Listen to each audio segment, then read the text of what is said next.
and warm welcome to this lecture series. I, Dr. Narendra Singh, going to deliver a lecture on a very important topic, domains of modernization.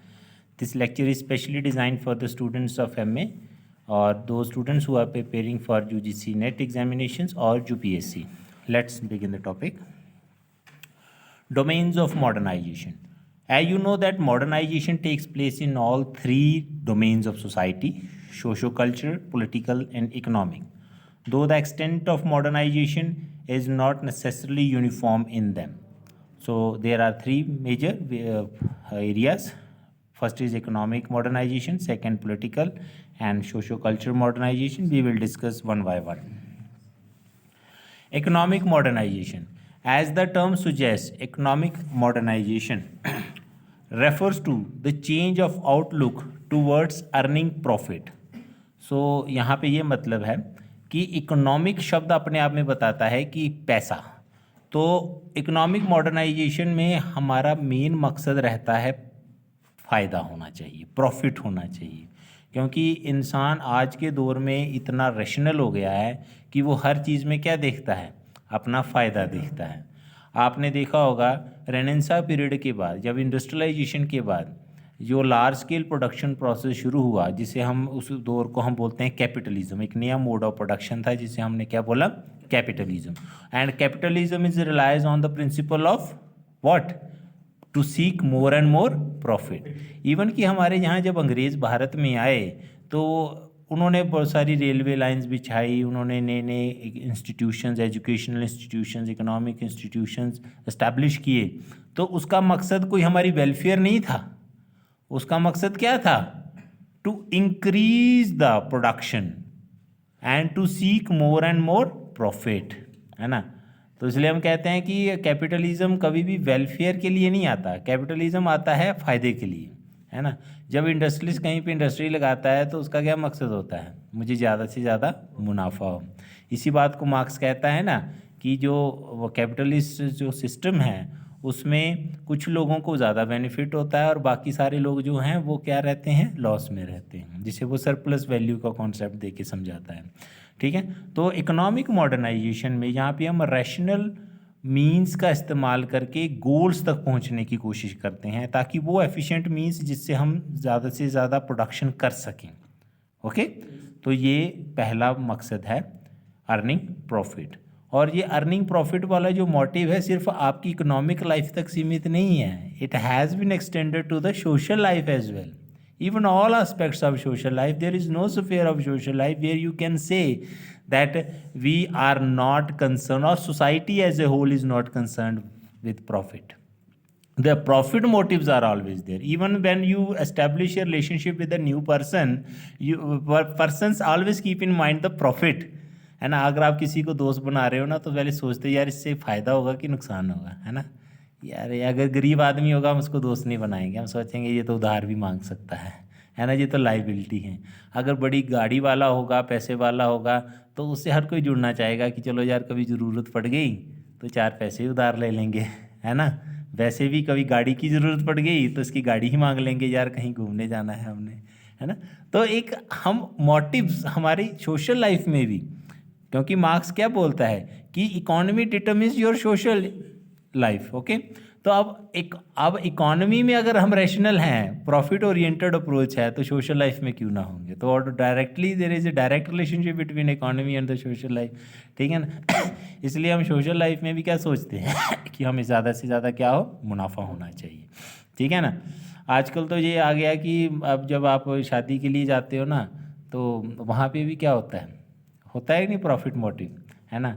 लड़के वाले देखते हैं कि लड़की ने कितनी पढ़ाई की हुई है, कल को नौकरी लगेगी या लगी हुई नौकरी है तो कल को हमें कितना मुनाफा होगा।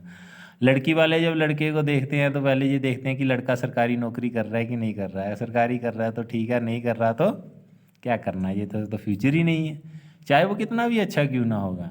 लेकिन उसकी अच्छाई का हम क्या करेंगे अगर उसके पास पैसा नहीं है तो, है ना। तो हमें उसका क्या देखना है, पैसा देखना है। तो हर चीज़ क्या बन चुकी है, बिजनेस बन चुकी है। रैशनल इकोनॉमिक एक्टिविटी मतलब कि हर चीज़ में देखिए, आज जो प्रोडक्शन प्रोसेस है उसमें हम एफिशिएंट टेक्नोलॉजी का इस्तेमाल करते हैं, है ना, लो कॉस्ट टेक्नोलॉजी जिसमें ज़्यादा प्रोडक्शन हो सके, है ना, और कम समय लगे, कम समय में ज़्यादा प्रोडक्शन हो सके, ठीक है। तो वो ऐसी टेक्नोलॉजी, सोफिस्टिकेटेड टेक्नोलॉजी का इस्तेमाल करके हम मतलब कि प्रोडक्शन को बढ़ा रहे हैं। अब आपने देखा होगा कि आजकल तो आर्टिफिशियल इंटेलिजेंस का यूज़ होता है प्रोडक्शन प्रोसेस में, ठीक है ना। अब तो आपका कंप्यूटर जो है वो बहुत सारे काम कर सकता है जो एक इंसान करता था पहले। आपकी कैलकुलेशन कंप्यूटर कर लेता है ना, सारी रिकॉर्ड कीपिंग कंप्यूटर कर लेता है, और भी मल्टीपल काम्स करता है, आपकी डाटा शीट बना देता है, ठीक है ना, सारा कुछ मतलब कि आपको बता भी देता है कि इस समय आपने क्या करना है। जैसे आपका स्मार्टफोन है, आपका स्मार्टफोन देखिए, आप एक साल पहले फ़ोटो खींची होगी तो वो आपको रिमाइंड कराएगा कि एक साल पहले आपने इस समय ये फ़ोटो खींची थी, है ना। तो वो गूगल फ़ोटोज़ जो है, इस तरह की बहुत सारी ऐसी एप्लीकेशंस हैं जो आपको क्या करती हैं, मॉनिटर करती हैं, आपकी एक्टिविटी को मॉनिटर करती हैं, ठीक है। आजकल तो डिजिटल प्रिंटिंग है ना, फोटोग्राफी डिजिटल हो गई है, ठीक है। आपकी पढ़ाई डिजिटल हो गई है, ऑनलाइन हो गई है। कोरोना पीरियड में तो सारे ही पढ़ाई जो थी वो कहाँ पे आ गई, ऑनलाइन हो गई। पहले एक ट्रेंड था कि अगर कॉलेज में या स्कूल में या यूनिवर्सिटी में मतलब अगर कोई फ़ोन लेके जाता था स्मार्टफोन तो बैन होता था। कॉलेजेस में तो स्पेशली बैन होता था कि हाँ जी जी आप फ़ोन नहीं लेके, चेकिंग होती थी, है ना, कि आपने फ़ोन लाया है तो उसको बाहर निकाल देते थे। लेकिन देखिए अब क्या उल्टा हो गया कि अब जिसके पास फ़ोन नहीं है आप उसको बाहर निकाल देंगे कि तुम्हारे पास फ़ोन क्यों नहीं है, क्योंकि सारी पढ़ाई किस पे हो गई, स्मार्टफोन पे हो गई। कोरोना में तो जिसके पास नहीं भी था उसको भी बेचारे को मजबूरी में ख़रीदना पड़ा। तो रैशनल हो गया हर चीज़, सिर्फ इकोनॉमिक सेक्टर में ही नहीं, बाकी सेक्टर्स में भी, चाहे वो एजुकेशन है, चाहे आपकी सोशल लाइफ है, हर जगह, ठीक है। उसके बाद frequent use of sophisticated technology, हमने पहले भी अभी डिस्कस किया, आर्टिफिशियल इंटेलिजेंस, आज ऐसे ऐसे एप्लीकेशंस आ गए हैं जी, जैसे उसमें जीपीटी चैट, है ना, इस तरह के जो हैं प्रोग्राम्स हैं जिसमें आप कुछ भी फिल करिए वो आपको हर तरह का आंसर देगा, इवन कि आपके क्वेश्चन पेपर्स भी बना के दे देगा आपको। तो हर तरह की वो जो काम एक इंसान करता था जो उसमें जो उसकी क्रिएटिविटी पे डिपेंड करता था, अब नहीं है। अब आपके पास मोबाइल फ़ोन हो चाहिए कि गूगल बाबा को आप कुछ भी बोलिए वो सब बता देगा आपको, है ना। इवन आप नई जगह जा रहे हो और आपको रास्ता नहीं पता, आप गूगल मैप पे जाइए, वो आपको रास्ता भी बता देगा कि आपने किस गली कब मुड़ना है, लेफ़्ट मुड़ना है, राइट मुड़ना है, कितने किलोमीटर रह गया है। सो हर चीज़, ठीक है। तो sophisticated technology is used in all sectors of life, whether it is economic, social, political, cultural. Innovative changes in production system, ये तो हमने पहले भी डिस्कस किया। उसके बाद एग्रेरियन इकॉनमी पे अगर हम बात करें, ये तो इंडस्ट्रियलाइजेशन के रिलेटेड हम बात कर रहे थे, अगर हम एग्रीकल्चर सेक्टर में भी बात करें तो एग्रीकल्चर सेक्टर भी अब क्या हो गया है, कंजम्पशन ओरिएंटेड हो गया है। पहले जो किसान होता था वो पैदावार करता था किसके लिए, अपने खाने के लिए, ठीक है ना, वो उतना ही उगाता था या उतना ही उगता था, वो ज़्यादा तो उगता भी नहीं था, कि जिससे उसका पूरे साल का खर्चा चल सके, ठीक है, उसकी रोजी रोटी चल सके, वो भूखा ना मरे। और आपने देखा होगा कि पहले अकाल पड़ जाते थे, और बहुत सारे ऐसे अकाल 19वीं सेंचुरी में पड़े जिसमें लाखों के लाखों लोग मर गए, जिसमें बंगाल फेमाइन बड़ा ही नोटोरियस माना जाता है, जिसमें बहुत सारे लोग मारे गए, भूख से मारे गए, क्योंकि अनाज ही नहीं था, ठीक है, तो बेचना कहाँ से था, ठीक है। लेकिन आज हम किसान जब फसल पैदा करता है, ग्रीन रेवोल्यूशन आने की बात है, और साथ में इतनी टेक्नोलॉजी का इस्तेमाल हो रहा है कि अब प्रोडक्शन जो हाइब्रिड सीड्स का हम इस्तेमाल करते हैं, जिससे प्रोडक्शन जो है 3-4 गुना बढ़ चुकी है, ठीक है। अब किसान पैदावार सिर्फ कंजम्पशन के लिए नहीं कर रहा, किसके लिए कर रहा है, मार्केट के लिए कर रहा है, प्रॉफिट करने के लिए कर रहा है, ठीक है। दो शब्द हम इस्तेमाल करते हैं सोशियोलॉजी में, एक पीजेंट और एक फार्मर। तो अगर आपसे कोई पूछे कि पीजेंट क्या होता है, फार्मर क्या होता है, पीजेंट एक वे ऑफ लाइफ है जिसमें इंसान धरती को, जो किसान है वो धरती को अपनी माता समझता है, उसकी पूजा करता है, और उससे मुनाफे के लिए उसके साथ नहीं डील करता। उसमें वो पेस्टिसाइड, बीडीसाइड जो डाल के उसको जहरीला नहीं बनाता, क्योंकि वो उसको, उसके साथ उसका एक इमोशनल टच है। ज़मीन को वो बेचता भी नहीं है, ठीक है ना। लेकिन जब वो फार्मर बन जाता है तो फार्मर कब होता है, जब वो पैदावार करता है मुनाफे के लिए, और जब वो मुनाफे के लिए पैदावार करता है तो वो क्या करेगा, वो उसमें बीडिसाइड्स भी डालेगा, पेस्टिसाइड्स भी डालेगा, यूरिया भी डालेगा, चाहे मिट्टी जितनी मर्जी जहरीली हो जाए, क्योंकि अब जो ज़मीन है उसके लिए क्या बन चुकी है, कमोडिटी। अब कमोडिटी बन चुकी है, अब वो माँ नहीं रह गई, ठीक है। तो इसलिए आपने देखा होगा, अगर हम पंजाब की एग्जांपल लें, पंजाब, हरियाणा, वेस्टर्न यूपी, जहाँ पे ग्रीन रेवोल्यूशन सबसे पहले आया, तो आपने देखा होगा कि वहाँ की ज़मीन जो है वो इतनी ज़्यादा जहरीली हो चुकी है कि बठिंडा बेल्ट पंजाब की जो है वो इतनी जहरीली होगी, उसको कैंसर बेल्ट भी बोलते हैं, ठीक है ना। वहाँ से एक ट्रेन राजस्थान में जाती है, गंगानगर एक्सप्रेस, जहाँ वो कैंसर के पेशेंट्स इसमें इतने होते हैं कि उसका ट्रेन का नाम ही कैंसर ट्रेन रख दिया, हालांकि वो कैंसर ट्रेन नहीं है, ठीक है ना। तो क्यों? क्योंकि इतने मरीज़ होते हैं उसमें। तो अब जो अब पंजाब का किसान जो है, अब वो क्या हो गया, अब वो मनी माइंडेड हो गया। अब उसे पैसा चाहिए, इसके लिए वो क्या करता है, वो सारे बोरवेल कराता है, पानी निकलवाता है, धरती से निकालता है, नई टेक्नोलॉजी का इस्तेमाल, और वो ज़मीन क्या होती जा रही है, उसमें वाटर लेवल डाउन चला जा रहा है, ठीक है ना। किसके लिए? पैसे के लिए। इसलिए आपने देखा होगा पंजाब के गबरू जवान जो हैं, गाने आप सुनते होंगे, है ना, जट ने दनाली चक ली, जट ने ये कर लिया, वो कर लिया, तो वो कैसे कर रहा है? पैसे से। जम्मू कश्मीर का किसान क्यों नहीं कर पाता है? क्योंकि पैसे ही नहीं है, उसका जो एग्रीकल्चर है वो उतना मुनाफे वाला नहीं है ना। अगर हम जम्मू बेल्ट की बात करें तो थोड़ा सा एरिया है जहाँ पे गेहूं वगैरह या चावल वगैरह लगते हैं, थोड़ा सा एरिया है, और वो भी इतना वो नहीं है क्योंकि लोगों के पास उतने साधन नहीं हैं, तो मुश्किल से लोग अपनी रोजी रोटी बना पाते हैं। अगर खेती बाड़ी पे डिपेंड होंगे तो फिर तो मुश्किल हो जाएगा। तो लोग ज़्यादातर इसलिए सरकारी नौकरियां पढ़ लिख के सोचते हैं कि सरकारी नौकरी लग जाए, है ना। तो इसी तरह के बाकी जो एरिया है जम्मू कश्मीर का, उसमें आप देखो एग्रीकल्चर इतना एडवांस है ही नहीं, पहाड़ी इलाका है, कुछ है ही नहीं वहाँ पे, ठीक है ना। तो इसलिए यहाँ के लोग नहीं गाना गाते ना कि दनाली चक ली, जट ते पै गए केस दे, जट ने ये कर दिया, क्योंकि केस एक बार पड़ जाएगा तो लाखों रुपये देना पड़ेगा कोर्ट में, गरीब आदमी नहीं दे सकता, तो भागेगा।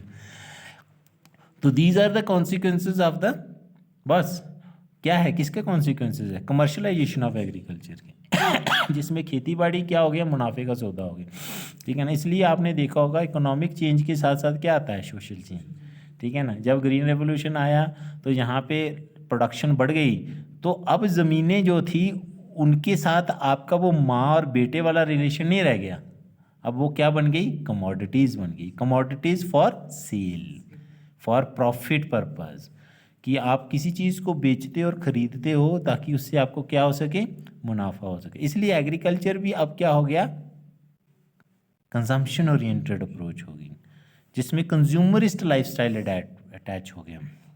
इसलिए आपने देखा गाँव में भी आजकल लोग जो हैं वही लाइफस्टाइल अडेप्ट कर रहे हैं जो अर्बन है, वो भी शहरीकरण की तरफ बढ़ रहे हैं, वो भी शहरी बनना चाहते हैं। तो ये भी इसका इकोनॉमिक मॉडर्नाइजेशन का एक इम्पैक्ट है। अगर हम फिर वापस आए इंडस्ट्रियल इकॉनमी की तरफ, तो उसमें आप देखिए जो इंडस्ट्रियल इकॉनमी में जो लोगों का टेम्परामेंट होता है वो क्या होता है, एंटरप्रेन्योरियल टेम्परामेंट होता है। और आजकल की जो प्रेजेंट पॉलिटिकल डिस्पेंसेशन है वो तो एंटरप्रेन्योरशिप के ऊपर बहुत ही ज़्यादा फोकस कर रही है। हमारे मोदी साहब क्या कहते हैं, स्टार्टअप इंडिया, डिजिटल इंडिया, है ना। अब ये क्या है, ये idea related to the entrepreneurship है कि आप कोई नई चीज़ इनोवेट करिए। इंटरप्रेन्योरशिप का मतलब होता है to innovate new things in the field of industry, in the field of agriculture और other sectors of social political और इकोनॉमिक लाइफ, ठीक है। अब ये इनोवेशन जो है ये क्या है, ये किसको बढ़ाएगी, प्रोडक्शन, ठीक है। और ये किस तरह की वैल्यूज़ को प्रमोट करेगी, कंज्यूमरिस्ट लाइफस्टाइल। और 3 वैल्यूज़ जो हैं जिसके ऊपर टिका हुआ है सारा अर्बन सिस्टम, इंडिविजुअलिज्म, मटीरियलिज्म और कंज्यूमरिज्म, ठीक है। प्रॉफिट मोटिव ये हमने पहले भी डिस्कस किया। उसके बाद sophisticated modern technology, same agriculture technology, वो भी हमने अभी डिस्कस किया, ठीक है। आगे बात करते हैं मॉडर्न इकोनॉमी में रिलेशंस कैसे होंगे, इकोनॉमिक रिलेशंस कैसे होंगे। तो that would be a legal contractual, whereas in the traditional economy these relations would be customary. अब what are these legal contractual relations? अब देखिए आपने दरखीम पढ़ा ली, दरखीम क्या कहता है, जब मैकेनिकल सॉलिडारिटी से ऑर्गेनिक सॉलिडारिटी की तरह मूव करते हो तो रिलेशंस कौन से बन जाते हैं, कॉन्ट्रैक्चुअल, जहाँ पे हर चीज़ कॉन्ट्रैक्ट पे डिपेंड करती है। जैसे आप कोई सरकारी नौकरी करते हो ना, तो या फिर आप कॉन्ट्रैक्ट पे नौकरी करते हो, तो आपके एक कॉन्ट्रैक्ट साइन कराया जाता है। 1 साल के लिए आपको 15,000 रुपये मिलेगा, 20,000 मिलेगा, और इसके बीच में आप कोर्ट में भी नहीं जा सकते, कोई इसमें आपको वो नहीं मिलेगा, एक्स्ट्रा कुछ भी नहीं मिलेगा, ठीक है, कोई मेडिकल नहीं बेनिफिट नहीं मिलेगा, कोई आपको HRA नहीं मिलेगा, तो आप उस पर साइन कर देते हैं, है ना? करते नहीं करते, है ना? अगर आप कॉन्ट्रैक्ट वायलेट करते हो तो फिर आप पे पेनल्टी भी पड़ेगी। आप फैक्ट्री में एज ए वेज लेबर लोग काम करते हैं तो वहाँ भी कॉन्ट्रैक्ट साइन होता है। तो हर चीज़ क्या बन चुकी है, लीगल कॉन्ट्रैक्ट, एक एफिडेविट के ऊपर हर चीज़ साइन होती है और उसी के बेस के ऊपर चलती है, ठीक है। तो जितना भी इकोनॉमिक ट्रांजेक्शन्स हैं उसमें जितनी भी डीलिंग हो रही है on the basis of principle of legal contractual, कि हमारी आपके साथ कॉन्ट्रैक्ट डील हुआ है। आपने हिंदी फिल्मों में देखा ना, हमने कॉन्ट्रैक्ट साइन किया है कंपनी ने। तो ठेका सिस्टम जिसे हम हिंदी में बोल देते हैं, ठेकेदारी सिस्टम। और लेकिन ठेकेदारी किस पे बेस होगी, लीगल प्रिंसिपल्स पे बेस्ड होगी, ताकि कल को अगर आप वो वायलेट करोगे तो आपको क्या मिलेगी, पनिशमेंट मिलेगी, पेनल्टी पड़ सकती है आपको, ठीक है ना। और ये लीगल कॉन्ट्रैक्चुअल रिलेशन जो हैं वो बेस लेबरर के लिए या जो लो इनकम वाला आदमी है उसके लिए बड़े मतलब कि क्या है, डिसएडवांटेजेस पोजीशन में उसको लेके जाते हैं, ठीक है, क्योंकि वो उसके आगे कुछ कर ही नहीं सकता। मार्क्स जैसे कहते हैं कि जो स्टेट होती है वो हमेशा किसको सपोर्ट करती है, कैपिटलिस्ट को, बोलता है ना मार्क्स। मार्क्स बोलता है कि state is the executive committee of bourgeois. क्या बोलता है, state is the executive committee of bourgeois, कि स्टेट वही रूल बनाती है जिससे किसको फ़ायदा होता है, कैपिटलिस्ट को फ़ायदा होता है। अब ये जो इस तरह के रूल्स बना दिए जाते हैं उसमें अल्टीमेटली बेनिफिट कौन ले जाता है, जो मीन्स ऑफ प्रोडक्शन के ऊपर जिसका कंट्रोल है, जो मालिक है, जिसने इन्वेस्ट किया है, ठीक है। इसलिए आपने देखा होगा बड़े ऐसे मॉडर्न सोसाइटी में जो gap between rich and poor है वो वाइडर होता जाता है, अमीर हो जाता है और गरीब हो जाता है, क्योंकि ये जो लीगल कॉन्ट्रैक्चुअल रिलेशंस हैं ये किसको बेनिफिट दे रहे हैं, अमीर आदमी को। गरीब आदमी को कहाँ रख रहे हैं, डिसएडवांटेज पोजीशन में रख रहे हैं, ठीक है। अब पहले आप देखिए, अगर हम ज़मीनों की बात करें तो पहले ज़मीनों के ऊपर जो हक होते थे वो कस्टमरी राइट्स होते थे। कस्टमरी राइट्स होते थे कि जैसे मान लीजिए एक बंदे ने किसी को ज़मीन दे दी कि तू इसको खेती कर इसके ऊपर, तो उसका बाप भी करता था, फिर उसका बेटा भी करने लगा, फिर उसका बेटा भी करने लगा, तो कोई इसमें कॉन्ट्रैक्ट टाइप नहीं होता था। जो भी एक तय होता था कि तुम इतनी फसल मुझे दे देना, या कभी नहीं भी होता था, कभी फसल नहीं भी अच्छी होती थी तो नहीं भी देते थे। तो एक तरह की कस्टम ओरिएंटेड अप्रोच होती थी। लेकिन आजकल क्या हो गया, अब कस्टम नहीं रह गई, कस्टमरली नहीं हो गया, लीगल हो गया, चाहे वो एग्रीकल्चर सेक्टर ही क्यों ना हो। अब आप किसी को ज़मीन बेचते हो, किसी को खरीदते हो, तो होता है ना कॉन्ट्रैक्ट साइन, होता है ना डील साइन, होती है ना रजिस्ट्री, है ना, लीगल डॉक्यूमेंट बनते हैं ना। अब देखो हमारे जम्मू कश्मीर में क्या होगा, अभी स्टेट गवर्नमेंट ने मतलब कि ये बोला कि जो ज़मीनें हैं वो लोगों ने कब्ज़ा किया हुआ है, सरकारी ज़मीनों के ऊपर कब्ज़ा की, वहाँ पे बुलडोज़र चले, आप सभी जानते हैं। जब बुलडोज़र चले तो लोगों ने डॉक्यूमेंट्स पेश किए, लोगों ने कहा कि नहीं नहीं हमने तो खरीदी थी। अब उन्होंने बोला नहीं खरीदी तो थी, लेकिन थी तो स्टेट लैंड ना, थी तो फॉरेस्ट लैंड ना, उसके हिसाब से तो आपकी नहीं बनी ना। वो कहते हम तो 70 साल से खेती कर रहे हैं इसके ऊपर, हमारा तो इतनी देर से।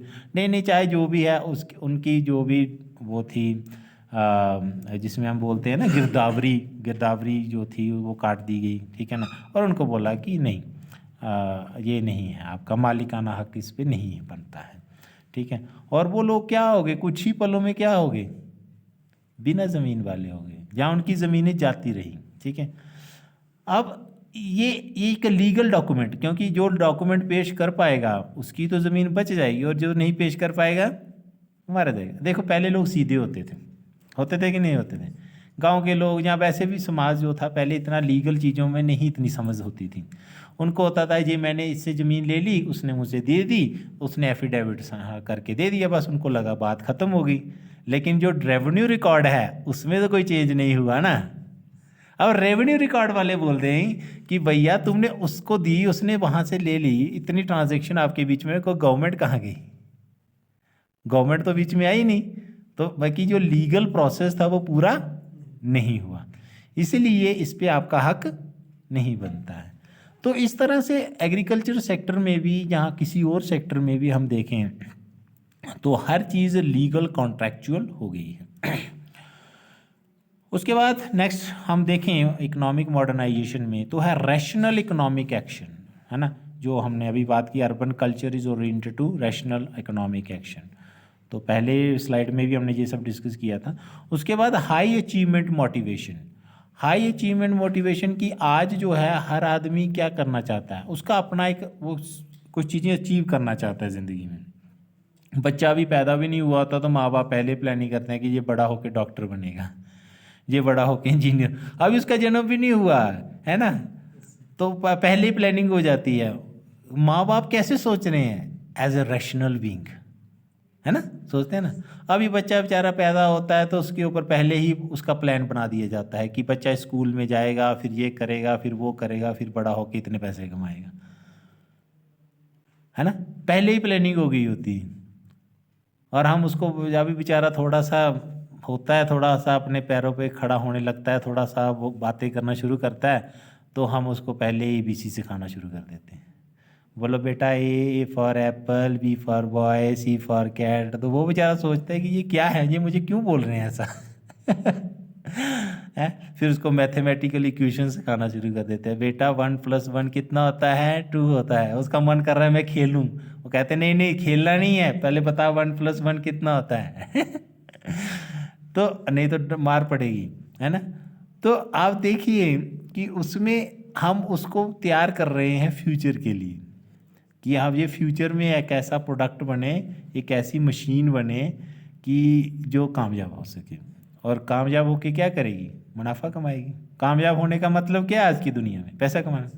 अब मान लो आप पढ़ रहे हैं ना, अब कल को खुदा ना खास्ता नौकरी ना लगे सरकारी, खुदा ना लगे, लग जानी चाहिए, मैं तो यही दुआ करूँगा मान लीजिए ना भी लगे, है ना, तो आपके पास बड़ी डिग्रीज हैं, है ना, लेकिन समाज आपको किस नज़र से देखेगा, एज ए फेलियर, है ना।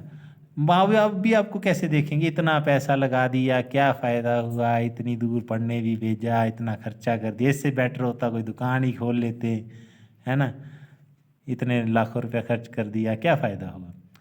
अब आपको लगता है कि यार ये क्या फ़ायदे की बात हुई, मैंने इतना कुछ सीखा, मैं इतना, मेरी पर्सनैलिटी डेवलप हुई, तो आप बोलोगे नहीं नहीं मम्मी मैंने तो देखो मेरी पर्सनैलिटी कितनी डेवलप हुई है। क्या करना तेरी पर्सनैलिटी को, हमने चार डालना तेरी पर्सनैलिटी क्या, तो कमा के तो कुछ लाता ही नहीं है या फिर आप मतलब कि सोसाइटी के लिए या फैमिली के लिए प्रोडक्टिव नहीं हो।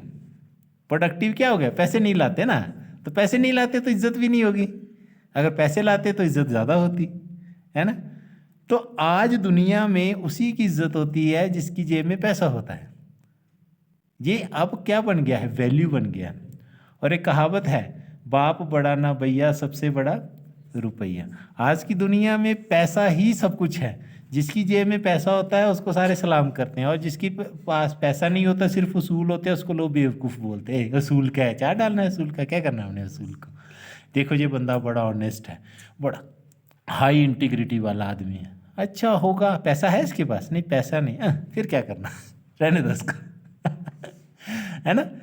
तो your assessment is based on the value of productivity, या वेदर यू आर प्रोडक्टिव और not productive, productivity in terms of economy, है ना। प्रोडक्टिव तो आप वैसे हो सकते हो, आप इंसानियत के तौर पे आप बड़े वेलफेयर ओरिएंटेड अप्रोच, बड़ों की हेल्प करते हो, वो प्रोडक्टिविटी किसी के लिए तो हो सकती है फ़ायदे में, लेकिन बहुतों के लिए यूजलेस एक्सरसाइज होगी। ये जो एक माइंडसेट बन चुका है सोसाइटी का, ये अर्बन कल्चर है, या फिर आप कह सकते हो मटीरियलिस्ट कल्चर है, जिसमें हमें कुछ अचीव करना है, और अचीव किस बेस पे करना है, पैसे के बेस पे करना है, ठीक है ना।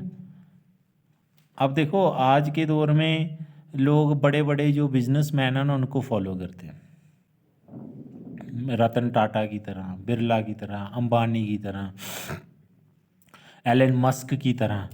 लोग कहते हैं उसने कितना पैसा कमाया, उसने कितना पैसा कमाया, कैसे कमाया, चाहे जैसे भी कमाया, लेकिन कमाया ना, है ना। आज के दौर में उनको पढ़ाया भी नहीं जाता है। कभी आपने देखा कि कोई आपको बोले कि आप कबीर की तरह बनिए, आप गांधी की तरह बनिए, आप विवेकानंद की तरह बनिए। क्या फक्कड़ बन के क्या करना है यार, ऐसे गरीबों वाली बातें बता रहा है ना। उनकी तरह बनेंगे तो जो पल्ले है वो भी चला जाएगा। है ना। अब गुरु नानक देव की तरह बनिए, है ना। अब ऐसे लोगों की तरह क्यों नहीं बनना सिखाया जाता? फैमिली भी नहीं सिखाती, कोई भी नहीं सिखाता। क्यों नहीं? क्योंकि उनकी फिलॉसफी जो है वो दुनियादारी की फिलॉसफी से अलग है। वो तो ये कहते हैं कि जो अपने पास है वो भी दूसरों को बांट दो।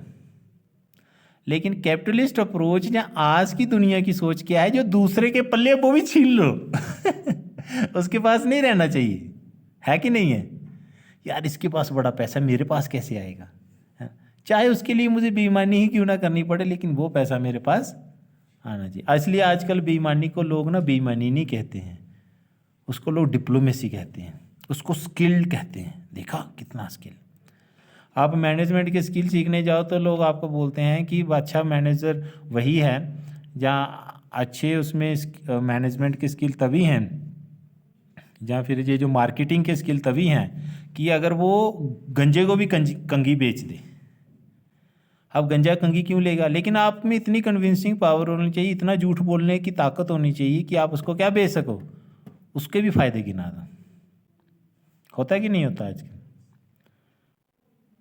आज बड़ी सी बड़ी घटना घट जाती है, लोग गरीबी में मर रहे होते हैं, चाहे कुछ भी हो रही होती है, लेकिन हमारे नेता लोग उसके भी फायदे गिना देते हैं कि देखिए गरीबी के भी फायदे हैं, महंगाई के भी फायदे हैं। पता है ना आपको, महंगाई के भी फायदे गिना दिए जाते हैं कि यार महंगाई, आपके ऊपर टैक्स ज़्यादा लगा दिया जाता है तो उसके भी फायदे गिना दिए जाते हैं कि इसका भी फायदा है। तो ये क्या है? इसी को बोलते हैं कि क्योंकि आपका गोल क्या है? आज सारी दुनिया का गोल किसी की वेलफेयर नहीं है, to seek more and more profit, कि ज़्यादा से ज़्यादा मुनाफा कैसे हो जाए। ठीक है, ये हमारी ज़िंदगी का क्या बन चुकी है? वैल्यू बन चुकी है। मैंने आपको एक एग्जांपल दी थी कि मैं एयरपोर्ट पे गया, वहाँ पे मैंने पानी की एक बॉटल खरीदी, आधा लीटर की पानी की बॉटल, है ना, और उसने मुझे 70 रुपीज़ चार्ज किए। मतलब कि 1 लीटर पानी कितने का हो गया? 140 रुपीज़ का। मतलब कि जो पानी हम अपने घरों में फ्री हम लेते हैं, है ना, और हमारे जम्मू कश्मीर में तो बहुत पानी है, पानी की कोई कमी नहीं है, दरिया बह रहे हैं यार। उसी स्टेट में उसी जगह एक एयरपोर्ट के ऊपर आपको 140 रुपये लीटर पानी मिलता है। मतलब कि वो पानी कहाँ स्वर्ग नगरी से आया है, या उस पानी में ऐसे कौन से मतलब शक्तिशाली तत्व हैं कि जिसको पी के आदमी हीमैन टाइप फील करता है। आपने उसकी ब्रांडिंग कर दी, आपने उसको थोड़ा बहुत कर दिया, है ना, बेचने लायक बना दिया है, और आप वो पानी मतलब कि पेट्रोल से भी महंगा बेच रहे हो आप। पेट्रोल 100 रुपये लीटर है और पानी 140 रुपये लीटर है। लोग ऐसे ही चिल्लाए जा रहे हैं पेट्रोल महंगा हो गया। पेट्रोल कहाँ महंगा हो गया भैया? पानी महंगा हो गया। है मतलब कि पानी आपकी रेलवे स्टेशन में बिक रहा है, पानी आपके एयरपोर्ट पे बिक रहा है। जब गर्मियाँ आती हैं तो खरबों रुपए का पानी लग जाता है। भैया वो पानी है, बेसिक नेसेसिटी ऑफ लाइफ है, लेकिन वो भी अब बेचने की चीज़ बन चुकी। आपने देखा होगा हमारे जब फेस्टिवल्स होते हैं, हिंदुओं का हो, सिखों का हो, मुसलमानों का हो, तो वो बड़े फेस्टिवल्स में ना पानी की छबील लगाते हैं। लगाते कि नहीं लगाते? हिंदुओं में एक निर्जल एकादशी होती है, उस दिन लोगों को बहुत पानी पिलाया जाता है, मीठा पानी पिलाया जाता है, दूध वाला। सिखों के जब कोई गुरुपुरब हो, पानी पिलाया जाता है। मुसलमानों के ईद फेस्टिवल हो, कुछ और फेस्टिवल हो, वो खाना भी खिलाते, पानी। अब भैया पानी बेसिक नेसेसिटी ना, लेकिन पानी अगर सोचो आने वाले समय में तो ये फेस्टिवल कोई मनाएगा ही नहीं, क्योंकि 140 रुपये लीटर लेके पानी कौन पिलाएगा? जहाँ पे पानी भी बिक रहा हो तो आप अंदाज़ा लगा सकते हैं कि हालात कितने ख़राब। कि लोग किसी को पानी, अगर आप किसी से पूछ लोगे यार अब पानी मिलेगा पीने को, कहता है नहीं यार पानी बॉटल ले लो, वो आती है किंगफिशर की या दूसरी 20 रुपये की बॉटल है, मुफ्त में क्यों दें आपको? इसलिए आपने देखा होगा बड़ी जगह पे हैंड पंप भी नहीं मिलते, क्योंकि फिर दुकानदारों का पानी कैसे बिकेगा, है ना। तो पानी मतलब जिसे हम एक अपनी इस अपने इन एरियाज़ में बड़ा एक नॉर्मल सी चीज़ मानते हैं कि पानी तो क्या होता है, पानी तो फ्री पिला ही देते हैं लोग। लेकिन नहीं, पानी भी बिक रहा है जनाब। और अगर पानी के ऊपर कुछ लोगों का कब्जा हो गया तो भाई साहब पानी आपको वो 1000 रुपये लीटर भी बेचेंगे ना तो आप पियोगे, क्योंकि पानी के बगैर आप जिंदा नहीं रह सकते। इसलिए कैपिटलिस्ट जानता है कि पानी कितना इम्पोर्टेंट है और कितना महंगा बिक सकता है। सऊदी अरेबिया में आपको पता ही है पानी की किल्लत है तो वो तेल के बदले पानी लेते हैं, है ना, मतलब कि वहाँ पानी मंगवाया जाता है। सोचो, और हमें लगता है कि पानी ऐसी ही बेकार चीज़ है, लेकिन ये कैपिटलिस्ट जो हैं और आने वाले समय में ऑक्सीजन भी बिकेगी और बिकी भी है। कोरोना पीरियड में कितने ऑक्सीजन के सिलेंडर बिके, लोगों ने हज़ारों हज़ारों रुपए के ऑक्सीजन के सिलेंडर एक एक सिलेंडर खरीदा। मरने की नौबत आ गई, मर गए लोग क्योंकि ऑक्सीजन सिलेंडर नहीं मिला। जिस ऑक्सीजन को हम क्या सोचते हैं फ्री है, नेचर में फ्री मिली हुई है, लेकिन आज हम लगे हैं पेड़ काटने और इंडस्ट्रियलाइजेशन करने। और जब हम इंडस्ट्रियलाइजेशन करते हैं तो हम इंडस्ट्रियलाइजेशन थोड़ी कहते हैं, डेवलपमेंट हो रही है। एक सेमिनार में एक बंदा बाहर से वो ऐसे बोल रहा था डेवलपमेंट के ऊपर कि डेवलपमेंट होगी, जम्मू कश्मीर में डेवलपमेंट होगी, ये वो। मैंने कहा डेवलपमेंट से मतलब क्या है? पेड़ों का काट देना क्या डेवलपमेंट है? आप सड़क बनाने को डेवलपमेंट कहते हो और पेड़ काटने को क्या कहोगे? लाखों के लाखों पेड़ काट दिए जाते हैं, पूरी की पूरी इकोलॉजी डिस्टर्ब हो जाती है। इट मीन्स कि वो डेवलपमेंट मैन सेंट्रिक है। वो बाकी वाले लोग हैं वो कहाँ जाएंगे? बाकी जो एनिमल लाइफ है, जो बर्ड लाइफ है ना, वो फ्लोरा एंड फोना है, वो कहाँ जाएगा? इट मीन्स कि डेवलपमेंट फॉर होम। लेकिन हम अपने आप को सेंटर में रख के सोच रहे हैं, तो ये क्या है? ये एक नया वैल्यू सिस्टम है। उसके बाद हम डिस्कस कर रहे थे अर्बन कल्चर को, अर्बन कल्चर में एंटरप्रेन्योर पर्सनालिटी को, कि हर कोई एंटरप्रेन्योरल अप्रोच से काम करता है। उसके बाद शिफ्ट हो गया है एग्रीकल्चर से मैन्युफैक्चरिंग सेक्टर की तरफ लोग। अब लोग खेती बाड़ी से कहाँ जा रहे हैं? मैन्युफैक्चरिंग की तरफ जा रहे हैं, ताकि ज़्यादा से ज़्यादा मुनाफा हो, क्योंकि एग्रीकल्चर इतना मुनाफे का सौदा नहीं है। लेकिन एक सोचने वाली बात है, अगर लोग खेती नहीं करेंगे तो अनाज कहाँ से खाएंगे? ये हम नहीं ना सोचते। किसान जब फसल लगाता है तो उसकी फसल 2 रुपये 3 रुपये 4 रुपये किलो बिकती है, और जो मिडल मैन होता है उसमें उसी 1 किलो में 10 रुपये कमा लेता है। तो फिर किसान किसानी क्यों करेगा जब उसका परिवार भी नहीं पल रहा उससे? और जो प्रोसेस्ड फूड होके आता है, जब वही फूड पैक होके आता है, जैम बन के आता है, तो वो कई 100 गुना उसकी लागत बढ़ जाती है, यानी कि प्रॉफिट बढ़ जाता है। आपने देखा होगा टमाटो केचप, है ना, टमाटर जो है, टमाटर जब प्रोडक्शन होती है तो तब 10 रुपये किलो भी बिक जाता है, 15 रुपये किलो भी बिकता है।